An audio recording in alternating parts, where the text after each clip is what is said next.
तो आगे बैठो जहां तुम्हें अनुकूल लगे, और अगर देर से आए, कथा शुरू हो गई, लोग बैठे हैं, तो तुम पीछे ही बैठ जाओ, आगे मत आओ, आगे मत आओ। आगे तुम आओगे तो अपराध करोगे, सबको हटाओगे, सबको डिस्टर्ब करोगे, और जब तुम आओगे तो तुम्हें देखकर लोगों का ध्यान तुम्हारे तरफ जाएगा, सुनने वालों का ध्यान भगवान की कथा से भटक करके तुम्हारे पास जाएगा, और वक्ता का भी ध्यान भटक जाएगा।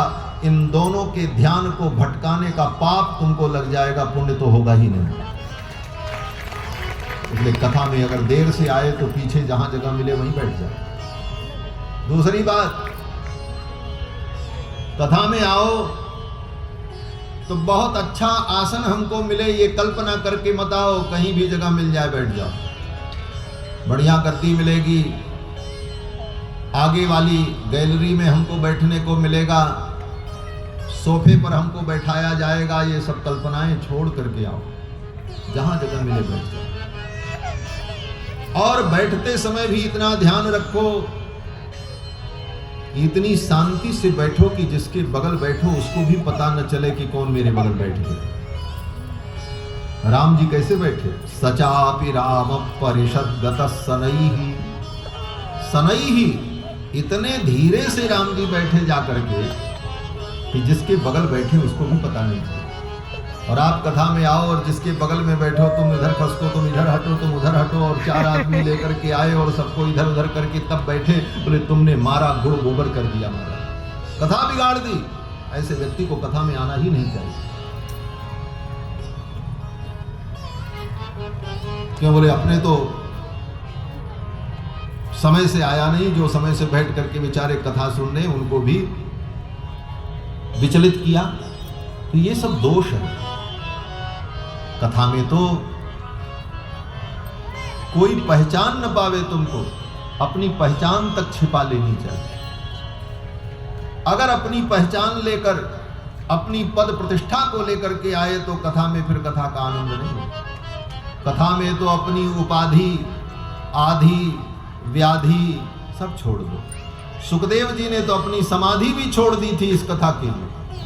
सुखदेव जी तो समाधि में थे, भागवत पढ़ो, सुखदेव जी समाधि में बैठे थे। और वेद व्यास जी के शिष्यों ने जब जाकर के भागवत के श्लोक सुनाए, अहो बकीयम स्तन कालकूटम जिघाम शयापाय यदप्रसाद्भि लेभे गतिम धातृचितां तदोन्यम कम वा दयालुं शरणं व्रजेमा। सुखदेव जी की समाधि छूट गई और समाधि छोड़ करके आए और पिता के चरणों में बैठ गए। पिताजी मुझे कथा सुनाओ भगवान। सुखदेव ने अपनी समाधि छोड़ दी इस कथा की। हम अपनी उपाधि नहीं छोड़ पाते, सिर पर उपाधियों को रख करके ढोते हैं। हम कलेक्टर हैं, हम मास्टर हैं, हम प्रोफेसर हैं, हम डॉक्टर हैं, हम अमुक हैं, हम अमुक हैं। ये सारी उपाधियां अपने घर में रख करके केवल श्रोता बन करके आओ, तब कथा हृदय में उतरती है, तब कथा हृदय में। अन्यथा वो उपाधियां तुम्हारे लिए व्याधि बन जाती हैं और वो बार बार तुम्हारे मस्तिष्क में कहती रहती हैं, अरे तुम प्रोफेसर हो, ये तुमको क्या सुनाएंगे? अरे तुम इतने बड़े डॉक्टर हो, इतने बड़े पद पर हो, तुमको ये क्या बताएंगे? ये सारे भाव जब हृदय में आते हैं तब कथा हृदय में नहीं उतरती। इसलिए सारी आधि, व्याधि, उपाधि, समाधि सब छोड़ दो, तब कथा में। भगवान श्री राम ने चक्रवर्ती सम्राट होने की गरिमा को छोड़ दिया और आकर के साधारण लोगों के बीच में गए। सचापि राम परिषद गतः सनैहि बुभूषया सक्त मना बभूव, और दत्त चित्त होकर के कथा सुनने। अब विचार करो, राम जी श्रोता बन करके बैठे और कुश और लव कथा सुनाने जा रहे हैं। अभी तो कथा शुरू ही नहीं हुई, अभी तो कथा की भूमिका हुई है। यहाँ तक कथा तो अब शुरू हो, अब लवकुश कथा सुनाएंगे। क्यों? बोले प्रधान श्रोता राम जी बैठ गए। यहां पर एक प्रश्न है कि राम जी अपनी कथा सुनने के लिए बैठे।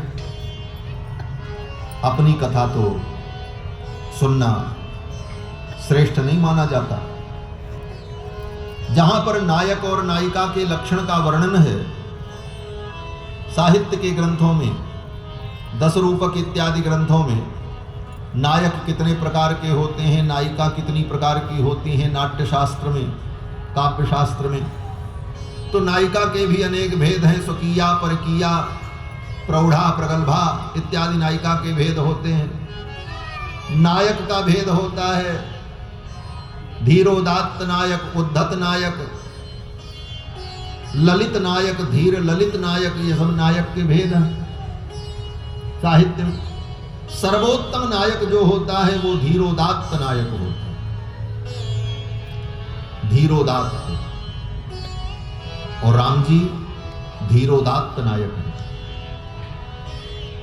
और धीरोदात्त नायक का लक्षण क्या है?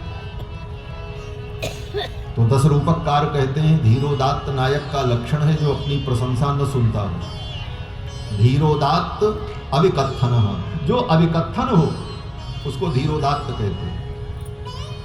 जिसको अपनी प्रशंसा प्रिय हो, जो अपनी प्रशंसा सुनने के लिए कान लगाए बैठा रहे, वो उत्तम नायक नहीं होता है। उत्तम नायक अपनी प्रशंसा नहीं सुनता। दूसरे शब्दों में कहो कि उसको चापलूसी पसंद नहीं होती।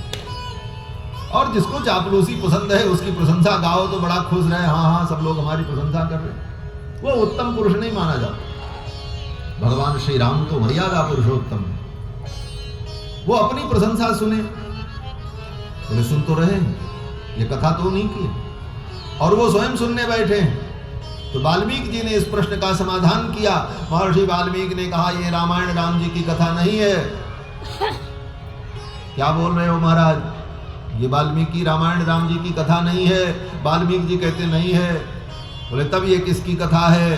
तो वाल्मीकि जी कहते हैं कृत्स्नम रामायणम काव्यम सीतायाश्चरितम महत्, ये सीता जी का महान चरित्र है, ये किशोरी जी का चरित्र है, ये श्री जी का चरित्र है।